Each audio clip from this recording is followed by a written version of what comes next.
Pearl Jam Dark Matter album review. Let's chat about it. Hey friends, what's going on? John here from What's Spinning, here tonight to chat about this latest album from Seattle-based grunge and alternative rock legends Pearl Jam. You know who they are, and if you know me, then you will know that I have never really been that big of a Pearl Jam fan. At the height of my grunge listening, they were always kind of one of the last of my go-tos to listen to, and over the years I have warmed up to them or their early stuff a little bit more. Like, don't worry, I still do enjoy 10 quite a bit. It is a classic. It deserves all the praise it's got, and Versus for the most part as well. Versus has some of my favorite tracks that the band's ever put out, like Rearview Mirror.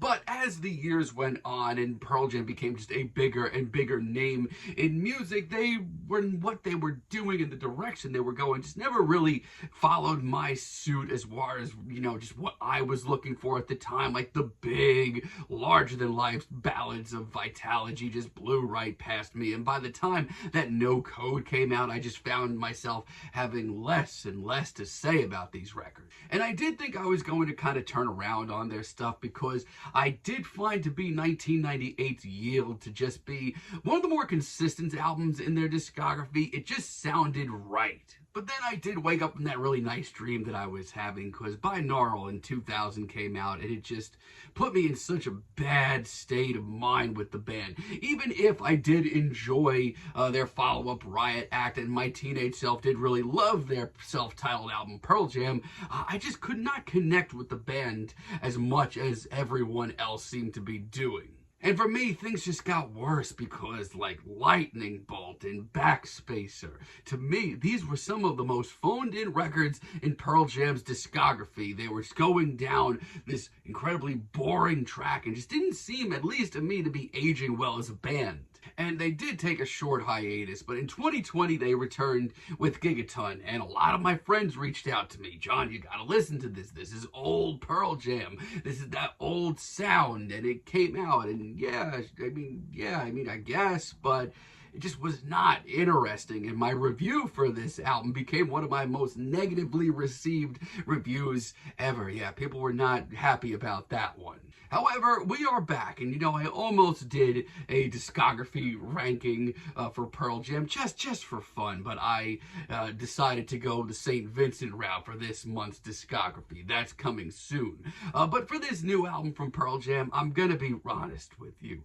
I worried about this thing from afar. I thought that this was just going to be more of the same from Pearl Jam. But hearing a lot of the singles leading up to this thing, I really did enjoy the route that they were going in. A lot of them sounded just kind of right, just right where the band should be. And you know what? This is actually pretty decent. And that is something that I really did not expect to say. The Scared of Fear track that starts this album off, it's really not that bad at all. It's got a nice big atmosphere. The band just sounds like they have some real depth on this track. And when that riff comes crashing in, it's really energetic and exciting even. And I'm going to be real with y'all, I haven't heard the band playing with this much passion in a really long time. The urgency is here. There's nothing about this track that makes me roll my eyes or feels bloated. This actually feels like the album that I wish they made 6 albums ago. The production is solid. Pearl Jam just sound really hyped. This is a great intro. A lot of the same feelings on React Respond. I'm actually very impressed by the way that this track just gets into it. There's no fluff here.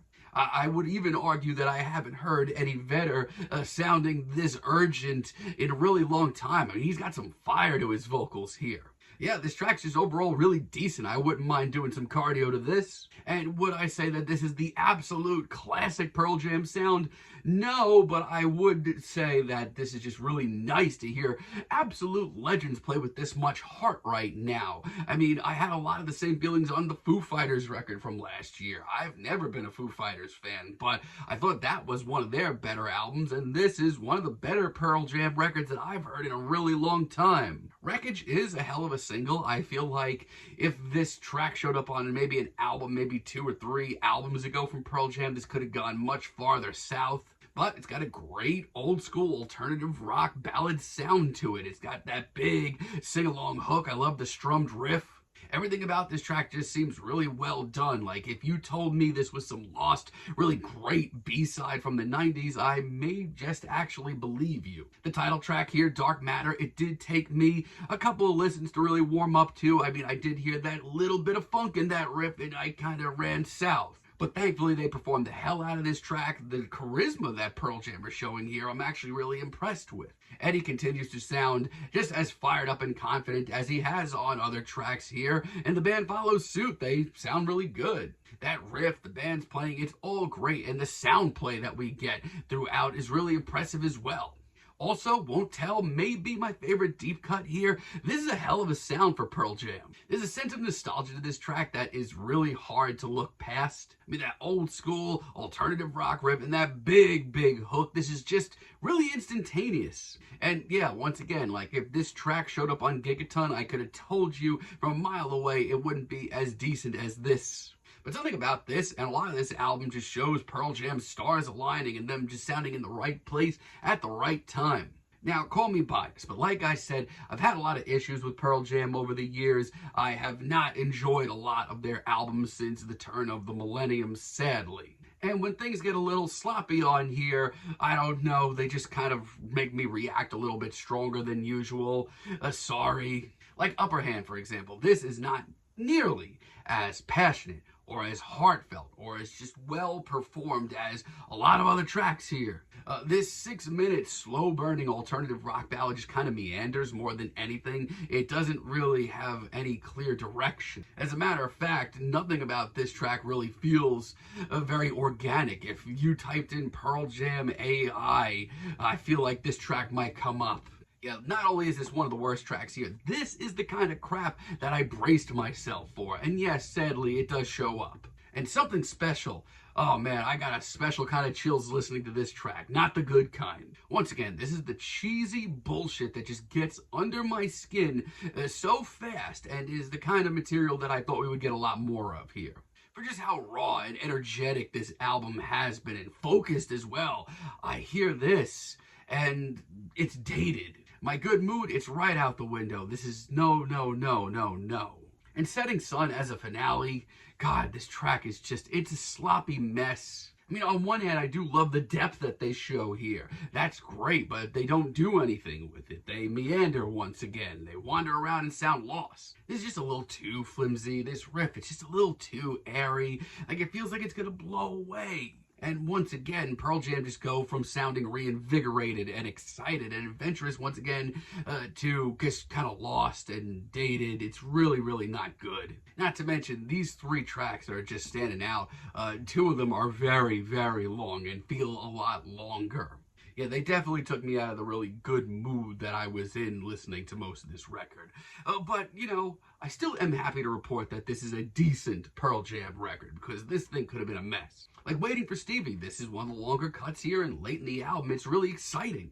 The production here, the guitar tones over here, really tasty stuff. Not only that, but this is Pearl Jam at their most adventurous here. I really like the sort of psychedelic elements that we're getting, and more than anything, call me crazy, Pearl Jam sound like they're having a lot of fun with this. And at a 6-minute time length, once again, this track could have been a mess, but this is Pearl Jam at their loosest, and I mean that in the best way. I have enjoyed Running since it dropped as a single, and yeah, it's a little straightforward, especially for this record, but it's still just a very good, raw, energetic alternative rock track. And got to give, while it has a very bright and sunny intro that did kind of, I don't know, put me off a little bit, it's one of the more interesting tracks here.